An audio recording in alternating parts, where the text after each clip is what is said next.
with June 9th, 2013.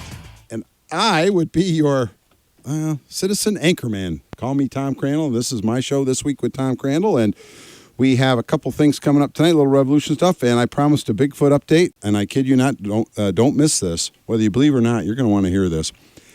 And only exclusively on WBCK-FM, News Talk Radio 95.3. If you stick with us through this, I want you to call us at 441-9595, and you are welcome to cross-examine Jeff the same way I'm going to try and do it. But the other topic, and we're going to kind of spread around, we're going to pull little data points out of the universe and maybe try to tie them together, halfway through the show or near the end of the show. But we're going to continue to talk revolution. Peaceful revolution. Actually, back then it was not very peaceful. But the important thing is I want to focus on the role that medical doctors, played in our revolution, and how they saved the country then, and perhaps what they can do to save us now. But I do have first order of business. As some of you know, maybe all of the listeners, I don't know by now, but Jeff Smith from Axis Vision has agreed to tape the show, and he puts it on Axis Vision. And we have, where's my notes? Channel 16 and 916 on Comcast in Battle Creek. You can watch the show on what days? Tuesdays, 9 o'clock? Yes. And I believe Saturdays at 5. Saturdays at 5. You can also find the segments that we run. Jeff's kind enough to split them out, and he puts them on the Facebook page This Week with Tom Crandell. So if you choose to, you can catch the segments there. But so you Battle Creek listeners, both on the radio and TV, I want you to get a good close look. Well, the listeners can't see this, but TV can. I'm holding a necklace in my hands, and it's kind of a significant necklace. We actually came into possession of this necklace in about 1998, 99. There was a preschool, Jack and Jill, I think, the girls had a party over at our house, and one of them left a necklace. And just about a month ago, I found it in a box. And I'd like to try to get it back to her parents. Her name was, I believe, Sarah Hager. And she was a little girl. At the time, she would have been 5 or 6, or about 6 or 7 years old. And she had a terrible tragic accident, playing in the wintertime in a tree. And she caught a string, and unfortunately she passed away. But we have this necklace. So if anyone by chance knows Sarah Hager's family, I know her name was Sarah, but it would be really, really cool. I'm sure parents would love to get this necklace back. And segueing on, happy birthday, Katie. 13 years old. Congratulations, you made it to teenagers in them. Now, good luck making 19, hon. We're real proud of you. The next order of business is This Week in Military History, and it is kind of brief tonight, but there's a reason for that. We're going to focus on some really important issues of the day. June 9th, 1772, in an incident that some regard as the first naval engagement of the American Revolution, colonists board a British ship named the Gaspee. It had run aground. And, of course, colonials love good bonfires, so that's just what they did. They touched the boat off. The Gaspee had been chasing an American smuggling ship. The British ship ran aground. We all know who John Brown was, right? An American merchant angered by the high British taxes. He was also the same John Brown from Brown's Ferry. But he was really peeved at the British for the high taxes on his goods. He rowed out to the Gaspee with a number of other colonists, seized control of the ship. After leading away its crew, very European military style, you don't kill them, you lead them away. The Americans set the Gaspee afire. When British officials attempted to prosecute the colonists involved in the so-called Gaspee affair, guess what? They found no Americans willing to testify against their countrymen. No small surprise there, huh? I guess they were sticking together, weren't they? They weren't letting a little thing come between them. This renewed the tension in British-American relations and inspired, and this is why I chose this piece, it inspired the Boston Patriots to found the Committee of Correspondence. So here are these people with no structure. They consider themselves British subjects, but they're torqued at their government, and they the tensions in the time forced them or caused them, motivated them to found the Committee of Correspondence. And this was a propaganda group that rallied Americans to their cause by publicizing all anti-British activity that occurred throughout the 13 colonies. Didn't I say something about the internet last weekend about the Tom Paine's Common Sense and how it was circulated? It was kind of like the internet era. Well, here, now we've got a propaganda group that is publicizing all anti-British activity. I have to take my hats off to these people. They knew how to put a stick in the eye of King George, didn't they? This day is 1772. Now, but remember that Committee of Correspondence. We're going to get back to that. 1942, this was after the Battle of Midway. Kind of like the old joke with the Soviet leaders. If they got a cold, that probably means they died 6 months ago. If the Politburo reports that Andropov had a cold and they did, turns out he was dead for a couple of weeks for. I guess his cold was pretty serious. 1942, June 9th, the Japanese High Command announced that the Midway occupation operations have been temporarily postponed. Well, it's because their boats got sunk, and a lot of their pilots were killed. And also, this is the time of year not just for Revolution, but D-Day, the anniversary of D-Day was June 6th. Well, this is just 3 days later.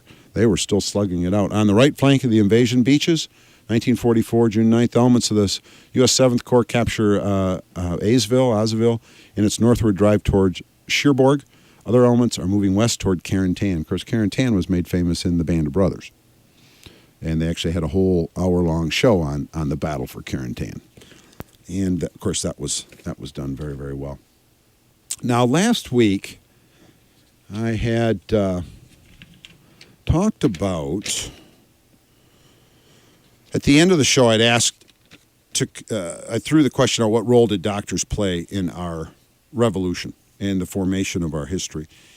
And it's important to note, I had raised one other point, too, that, I'd made fun of Michelle Obama, saying that she'd never been, I kind of made fun of her. I never used her name, but about having not been proud of our country before now.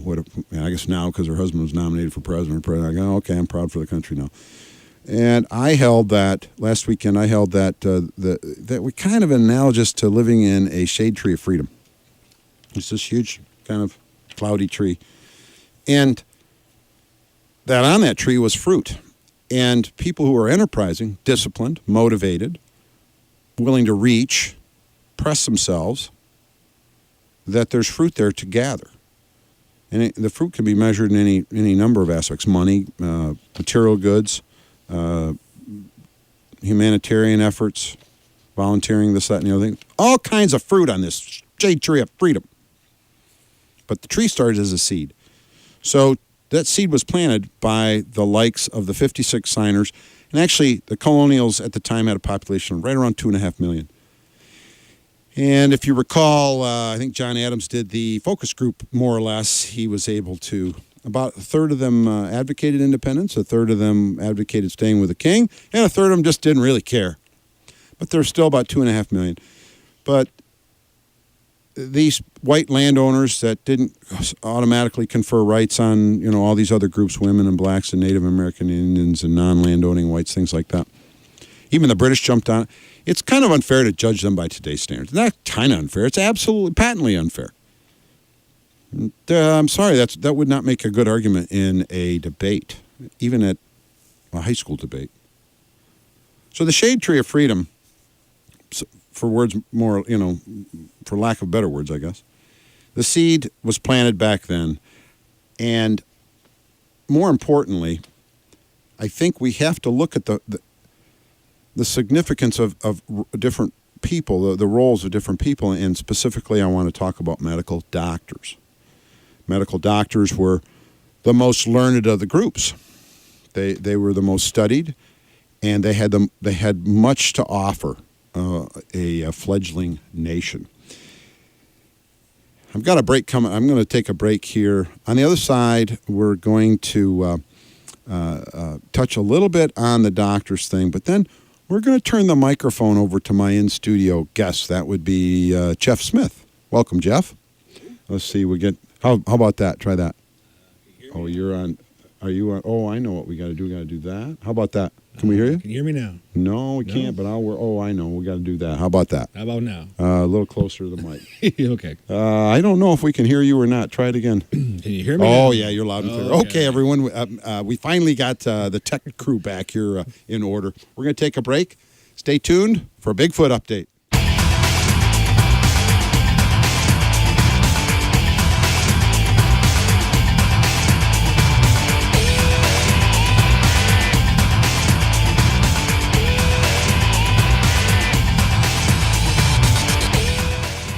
Well, welcome back, everybody. My name's Tom Crandell. You're listening to This Week with Tom Crandell. The number is 441-9595.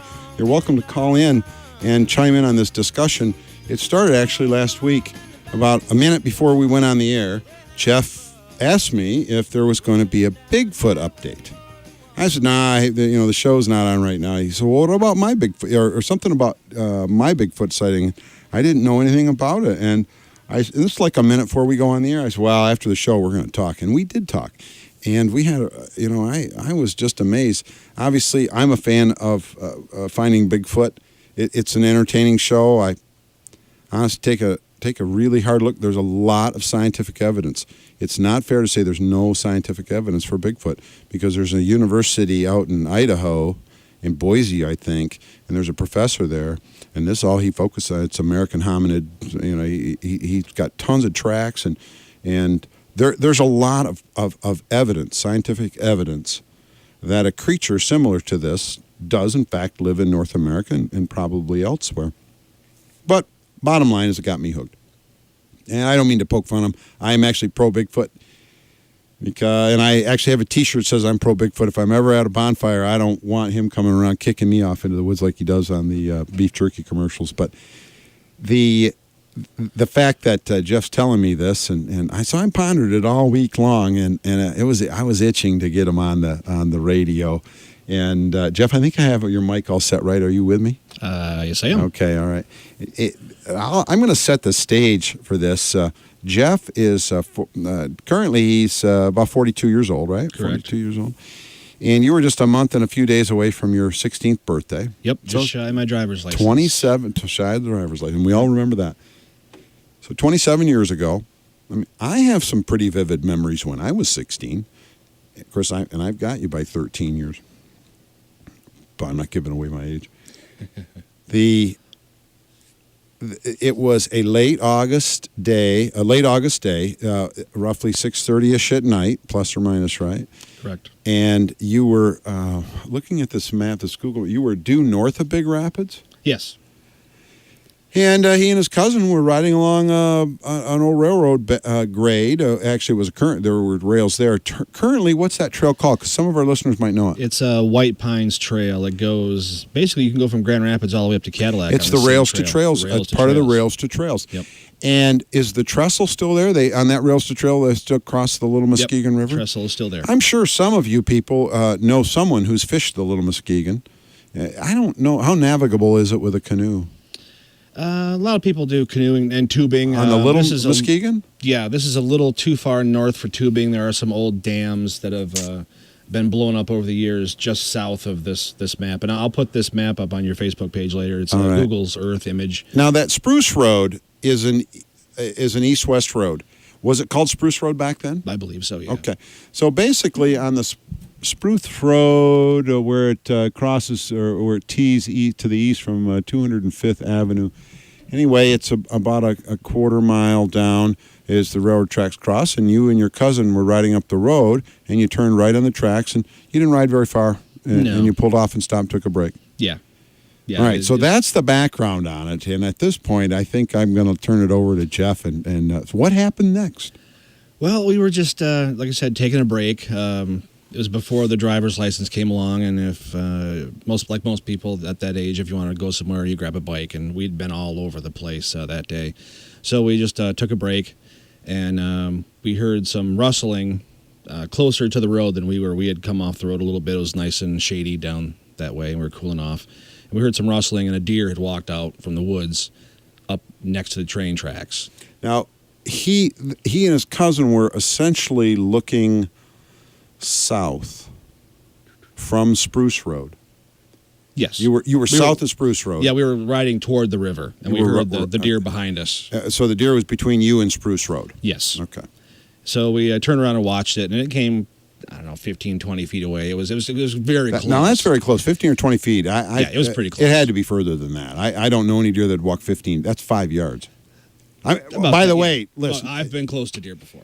Well, you're a hunter, too. Yes. Okay. Ladies and gentlemen, I'm going to play prosecutor. Now, although that might be the wrong word because I'm not going to try to convict you anything. But I'll try to ask the pertinent questions. Yeah, okay, so absolutely. the deer was close. It was close. And you didn't pull out a tape measure, but it was pretty close. It was closer than it ought to be. Mm-hmm. Was it an adult doe or kind of a yearling fawn? It was a yearling. It was a small one. Oh, okay, that explains that. All right. So this yearling pops out, and then what happens? We just stood there and watched it. It was oblivious to us at first. We were downwind of it.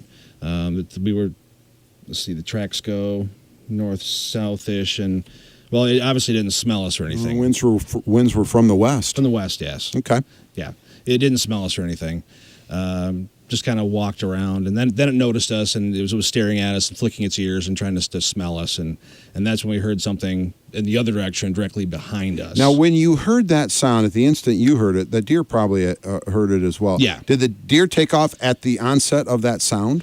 No, its head popped up, and it kind of looked past us and more towards the tree line of the woods where we had heard the same sound. Past you. And at that point, the deer didn't hang around very long. We didn't pay much more attention to it. We were more Because you turned to focus to your right. Yeah, we wanted to hear what the bigger sound was behind us. And what did you see?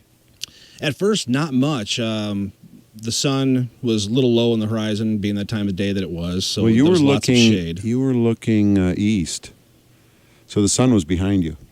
But No, we were looking south at this point. We were looking down toward the river.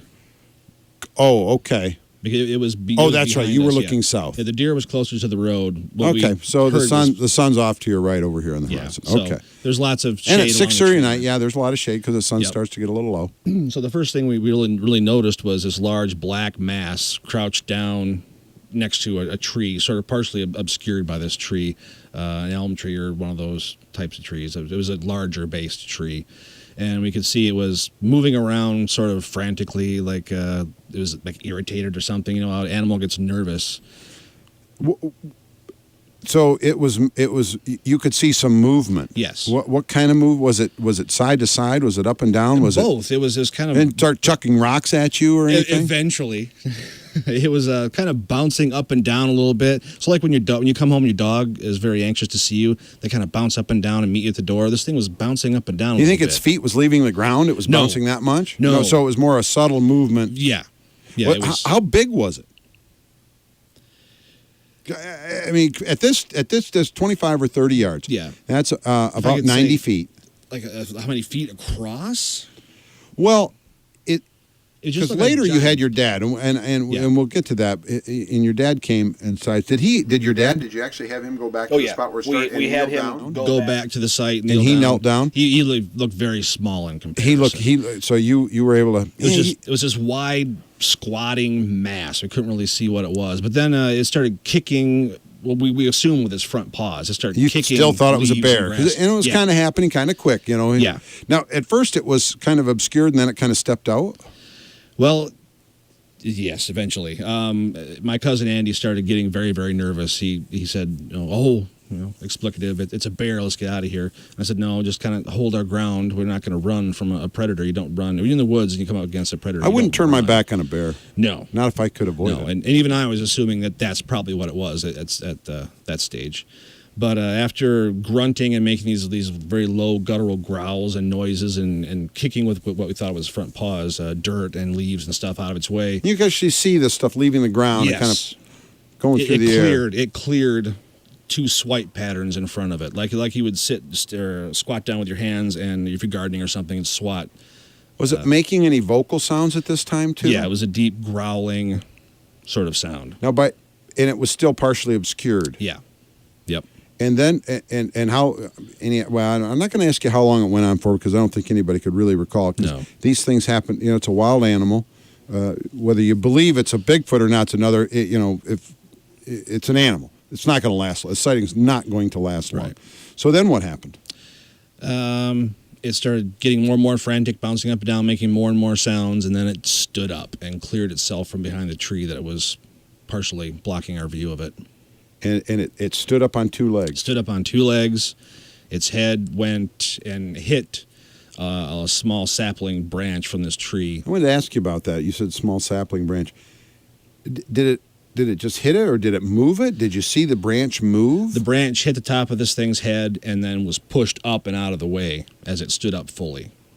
He hit his head on a tree limb. Basically. And the tree limb would have been the size of my thumb or smaller? Yeah, it was very small, very bendable. The kind that flaps in the breeze when the breeze comes along. If you happen to be joining us, we're talking with Jeff Smith, and he's relating a Bigfoot sighting experience that he had back in 1986 up near Big Rapids. So this is pretty cool. We're coming up on a break in about a minute, Jeff. So we're going to stay with the subject after the other side, especially now that this creature stood up. That's when the whole ball game changed right there. And at this point, what did this animal continue to do?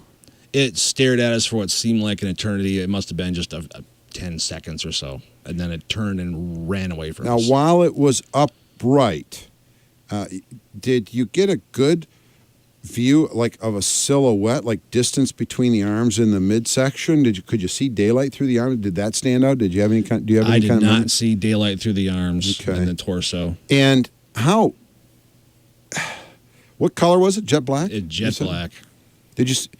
Were you able to see any muscle definition? Yes, it was the most massive thing I've ever seen in my entire life. You didn't see muscle ripples underneath? No, but you could tell from the silhouette that the biceps were huge. Along the humerus bone, radial the elbow, ulna, down in the forearm. It was just massive. So you could see mass of on that. And did you get a good look at the arms? How long were they? Because now you're looking at a standing creature, and you have an opportunity to see some legs or some length of the arms. And actually, I'm running a little long. We're going to go to a break. We're going to come back. Stay tuned. You're listening to This Week with Tom Crandell.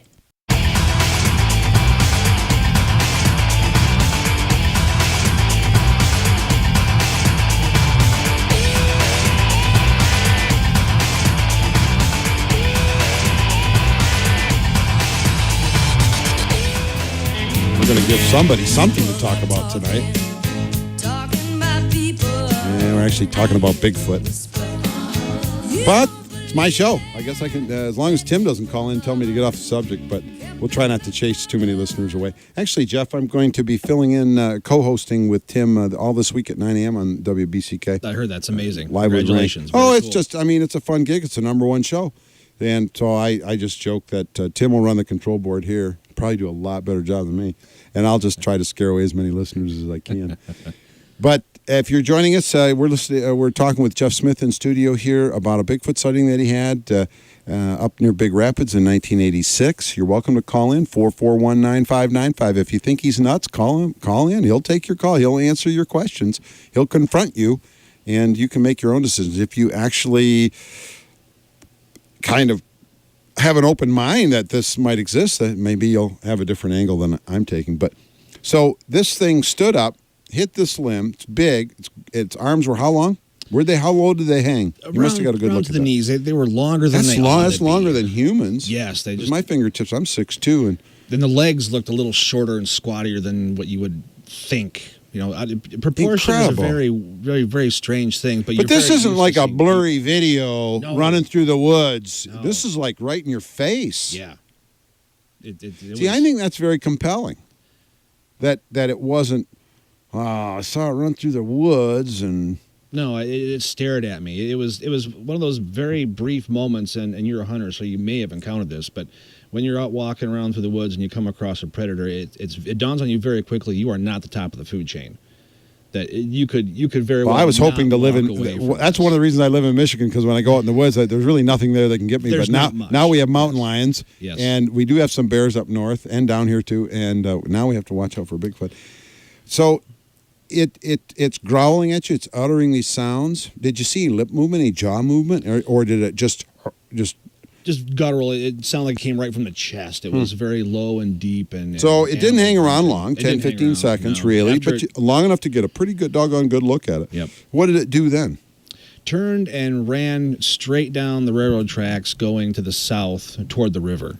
And it ran along the pebble stones that comprise the sides of the railroad tracks. We've all seen those. Yep. So I was really hoping at some point it had crossed into the dirt and mud off to the side. We get a good print, but it ran directly down the. Now, ladies and gentlemen, stones. I am looking at a Google map of Big Rapids, and Jeff's got it up. And he, like he said, he's a man of his word. Mr. Producer will put this on the Facebook page. The river is about 1,000. The end of the trestle is about 1,000 feet from the intersection. That's 333 yards. That's 3 football fields. It was on this map on scale. It was right on top of you, and then you say it turned and it ran down the side of the railroad tracks. Yep. And you watched it run all the way south across the river, and it actually crossed the trestle. Across didn't the it? trestle as well. And when it got to the end That of the must trestle, have been pretty. I mean, how'd your cousin react? I know how you reacted. You said, "Don't move, don't run." What'd your cousin do? He was very terrified. He was only 11 or 12 years old at the time. He had every right to be scared. I was scared, but I wasn't going to let this creature see as much fear as I was actually going through. But he was on the edge of just losing it. I don't know what I'd have done. I don't know. I probably would have not ran. I probably would have tried to just see what I was seeing. So he was pretty freaked out by this. Yes, he was. Okay, so it ran. You did, and you got to see it cross the trestle. So it ran about 330 yards. When it first turned and took off, it went off the trail up onto the slope of the tracks on the rocks, and it ran down the rocks. It ran down the rocks, yeah. Could you hear the feet hitting the ground? Oh, yeah. You like gravel, and when somebody's walking through gravel, you can hear that even from a So you see it run extreme across distance. the trestle, and then what does it do? It jumped from the side of the river it was on over the tracks and hit the ground. And there's a slope you can't really see in this map here, but the slope down to the river from this track is pretty extreme.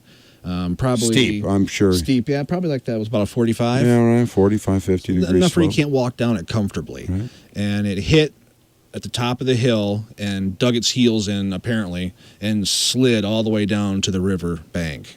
And then ran along the at bank. that distance, once he crosses the tracks and jumps into the woods, he disappeared. Yeah, we didn't see that. So part. you didn't see all that. No. What did you do right after he disappeared? What'd you immediately do? Cousin and I gathered ourselves up and immediately pedaled our butts back home. It was about an hour, maybe an hour and a half later that both of our fathers came home. And you took them back to the site. Yep, one said cool and one said bull. So we were wanting Okay, to so there's prove some this story. healthy skepticism. Yeah. Yeah, took him back down there, and my father is 6'4" 300, give or take a few pounds. Okay. A big guy. I'm a big guy myself. All the Smith boys are pretty big.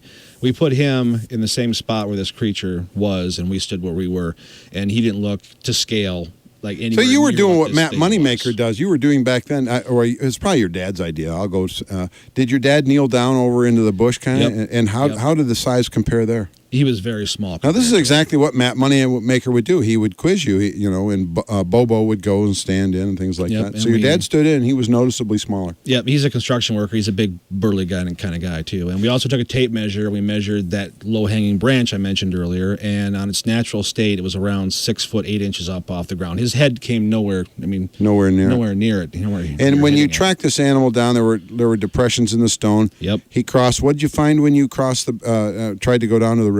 We crossed the river and found where it had hit the mud and slid down. There were two wide tracks where you would assume that the feet were, and it just skied all the way down the hill and ripped up the mud there. And I think you said your dad took some pictures.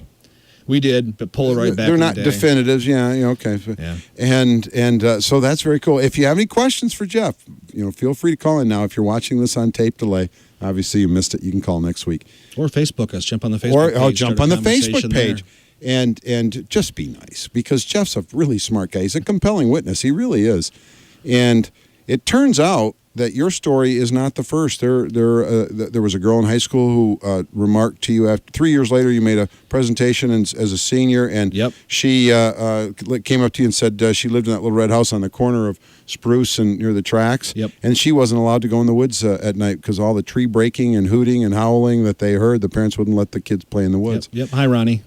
and If she's hey, listening.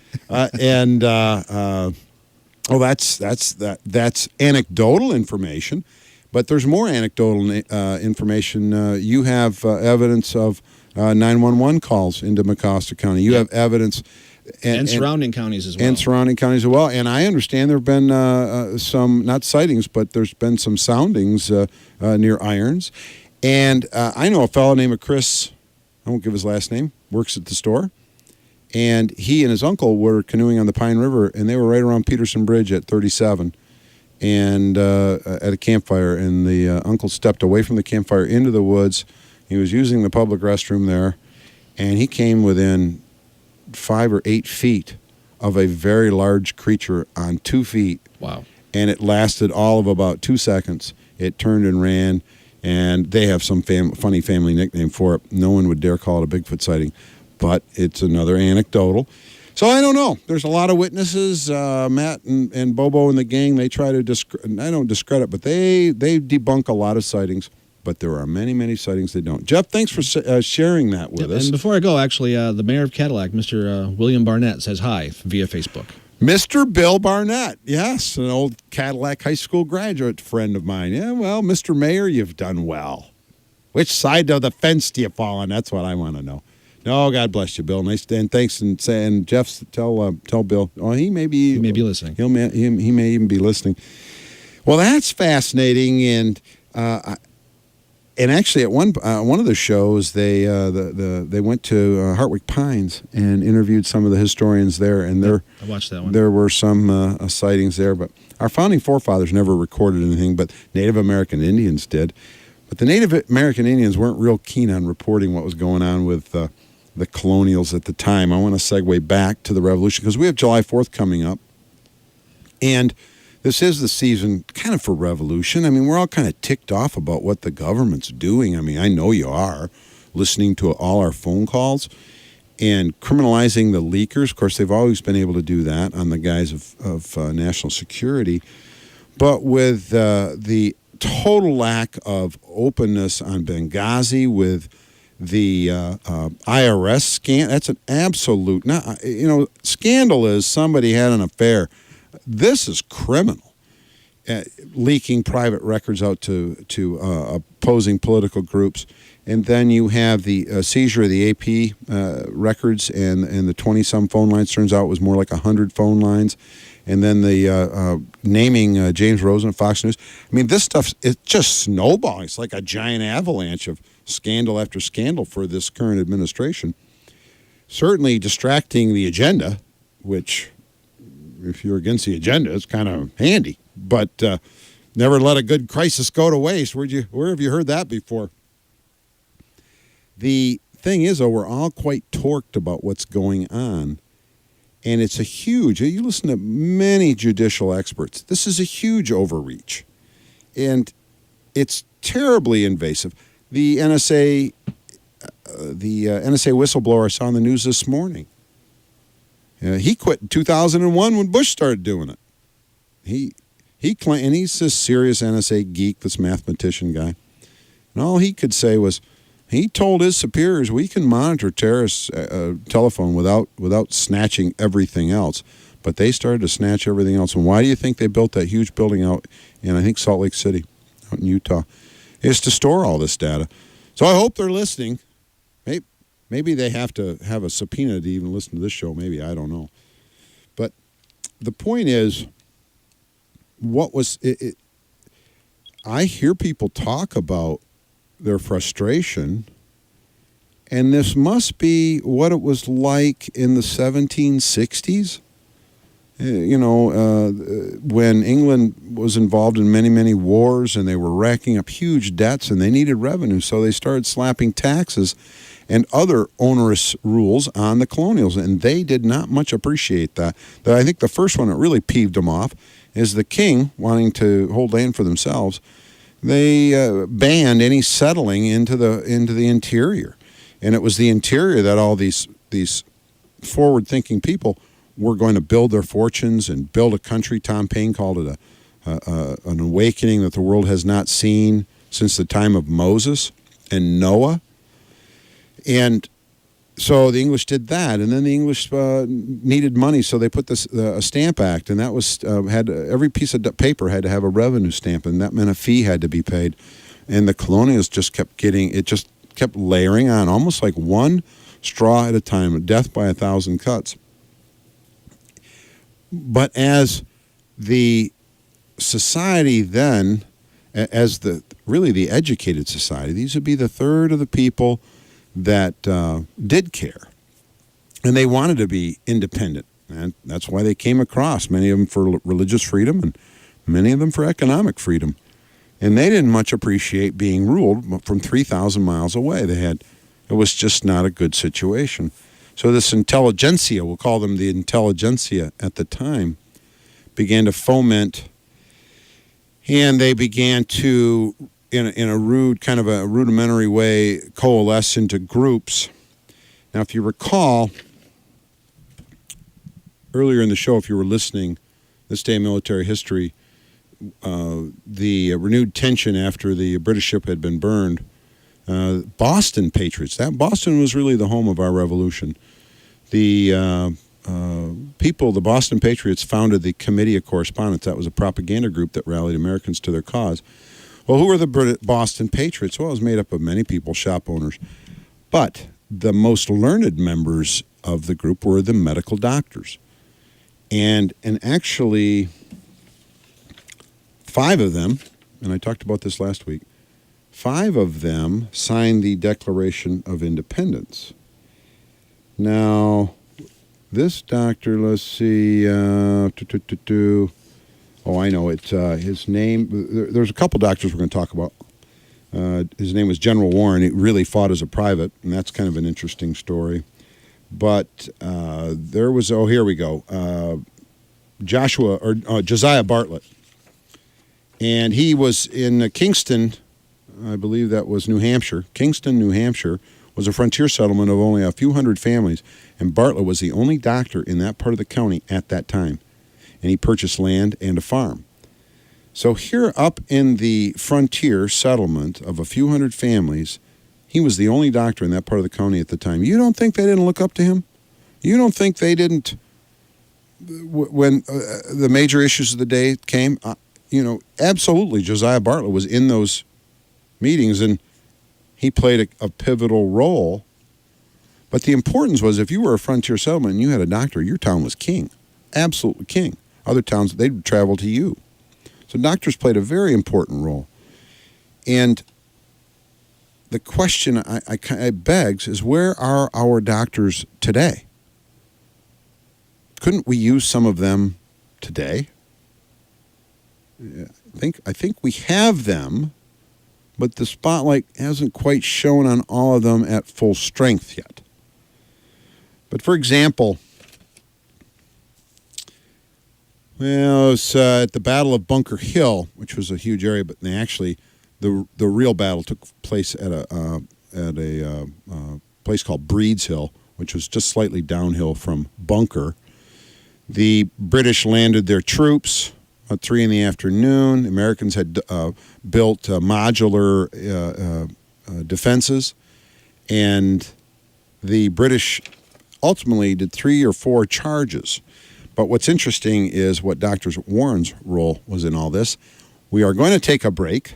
Don't go away. You're listening to This Week with Tom Crandell. When we get back, we're going to find out how Dr. Warren comported himself during the Battle of Breed's Hill. Stay tuned.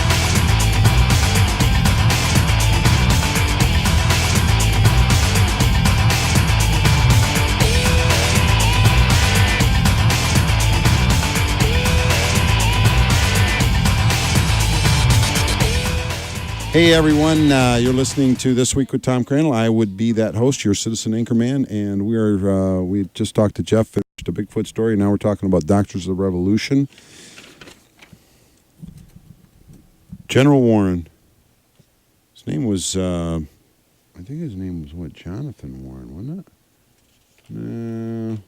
Yeah, I think it was John Warren. Interesting thing about this doctor, he actually had the rank of, he was appointed a major general in June 14, 1775. Now, he arrived at Breeds Hill area where the militia was forming, and he asked where the heaviest fighting would be. And some of these names might ring to you. General Israel Putnam, he pointed to Breeds Hill. Warren volunteered as a private against the wishes of Putnam and Colonel William Prescott, who requested as he serve as their commander. Now, Putnam and Prescott were much more experienced with war, and so Warren declined. He was among those inspiring the men to hold rank against superior numbers. Warren was known to have repeatedly declared of the British, mind you, he doesn't speak well of the British, these fellows say we won't fight. By heaven, I hope I shall die up to my knees in British blood. Well, he fought at the redoubt until out of ammunition. And he remained, and meanwhile, he's setting an example, and he remained until the British made the third and final assault on the hill to give time for the militia to escape. So he was covering a retreat, because the militia had used up most of their powder, if not all of it. One of the last rounds in the third charge, the militiamen were firing stones and broken glass and nails and things like that. But he remained until the British made the third and final assault. He was killed instantly by a musket ball in the head by a British officer. They think maybe an officer named Lieutenant Lord Rawdon, who recognized him. And it turns out they did a 2011 forensic analysis. His body was stripped of clothing and he was bayoneted until unrecognizable and then shoved into a shallow ditch. And actually there was a British captain, Walter Laurie, who he'd been defeated at Old North Bridge, which is about a mile and a half north of Concord. And he recognized Warren, and he quote, stuffed the scoundrel with another rebel into one hole, and there he and his seditious principles may remain. Well, it didn't turn out very good for the British. So Dr. Warren just basically gave his life for the Revolution. But what's interesting is Benjamin Rush. He was a Pennsylvania doctor. Now, he served as high-ranking surgeon in the Continental Army. And can you imagine what that was like? He was later treasurer of the U.S. Mint in Philadelphia. He is known as the father of American psychiatry, and his book, Medical Inquiries and Observations Upon Diseases of the Mind, was standard psychiatry textbook for much of the 19th century. But what's interesting is Tom Paine used Benjamin Rush, as a source of information for his Common Sense article. And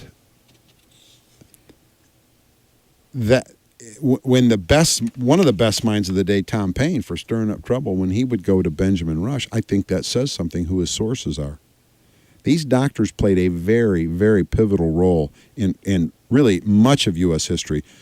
The more technology came in and the more doctors there were per population, but in the beginning, it was a very prestigious role. They were the most educated of the villages. They were the most politically motivated. We're going to get into some of their politics next week. I know this is going to be tough for you listeners, especially live, but if you get a chance to watch it on Facebook or catch it on Channel 16 or 916 on Comcast or on ATTU versus Channel 99, it's on in Cadillac. It's also down here in Battle Creek. But a friend of mine sent me a hat. Mr. Producer, can you zoom in on what this hat says? Yeah, there goes the camera. Okay. It's important. It's very important. I'm hoping someone will look on the Facebook and see this and tell me what it says. I think it's also very germane to what is happening right now. I would like to thank Jeff Smith again. Jeff, without you, the TV show wouldn't happen, and without you, I wouldn't have a really great Bigfoot story. I think maybe I'll try some tree knocking next time I get up near Irons Way. Would that be cool? I see the clouds are building out there to the west. Yeah, well, they predicted a little bit of rain. I think right now we've got about 1:40 seconds, and I'm kind of feeling a little patriotic. And there is a song out there. There we go, right there. I'm sorry, guys. I just love this. It sends chills up and down my spine when I hear it. I'd like you to listen to it, too. And this is in honor of all those who serve, all those who have served, and all those who have, I guess, given the ultimate sacrifice. Good night, everyone. We'll see you next Sunday.